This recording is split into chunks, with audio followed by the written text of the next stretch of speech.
talking about like being on the road with Natalie and stuff. If memory serves, you were also the drummer for Sarah Vaughan. Is that correct? Yeah. The last 10 years of her life, every note.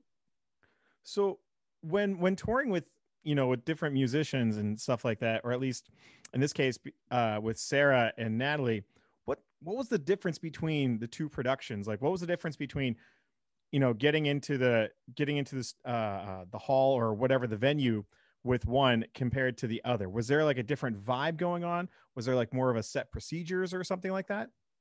Well, with Natalie Cole, there was a production and there was a procedure. Now with Sarah Vaughan, it was like a blues band going into the kitchen. Yeah, yeah, and the music came out kind of like that too. You know, it was organized with Natalie. You knew what you were going to play, and everything was in line. I mean, with Sarah, we'd hit the stage. I don't think she ever told us what she was going to sing next. Yeah. Oh, we had a couple of standard starters that were openers, you know, and then she'd sit up there and start wiping her sweat and asking for what you want to hear. Yeah. Oh my gosh. Yeah. Because I mean, because I think about it now, like, because, you know, Natalie, of course, I would presume that there was a lot of production with it, and with Sarah, I wasn't entirely sure, because I know, like, towards the end of Ella Fitzgerald's career, she was doing a lot of like production type stuff, or at least she was more on TV and whatnot. Natalie Cole had 3 tour buses. Whoa. And two 18-wheeler semi-trailer trucks. And that, because everything that you saw on stage for Natalie was hers. I mean, they laid the floor out, and then it was marked where everything went.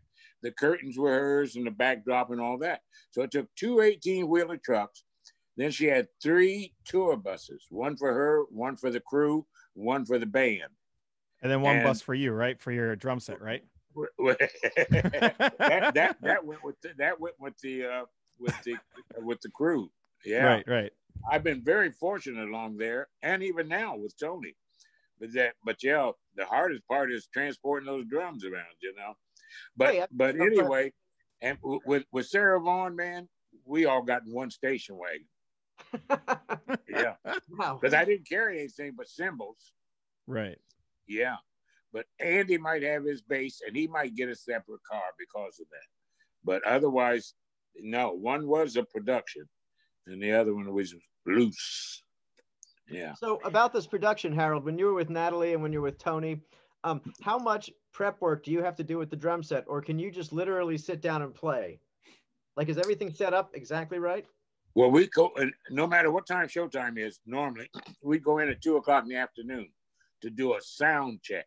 Mm-hmm. Well, I just walk in and the drums are set up like I like them, because a guy that travels with us sets them like I like them. But before him, a guy from the rental place brings the drums in, and he sets them up and gets them kind of like, I don't even know if he tunes them, because then our guy kind of comes in and he puts them like I like them. Then he kind of tunes them up a little bit to whatnot, so that by the time I get there, man, I'm just getting the sticks out of the bag. I mean, that's the life, man. Yeah, you can get spoiled, man. I wish. Yeah. But that's the way it should be, you know. Yeah. Everybody, now that they make individuals jobs for the different people, you know, when I saw how many guys it took to move a symphony orchestra when they tried to go on the road. Yeah. Get it. And then they got a librarian too. Right. Yeah. It's insane. Yeah. It's like an army traveling. Yeah. Yeah.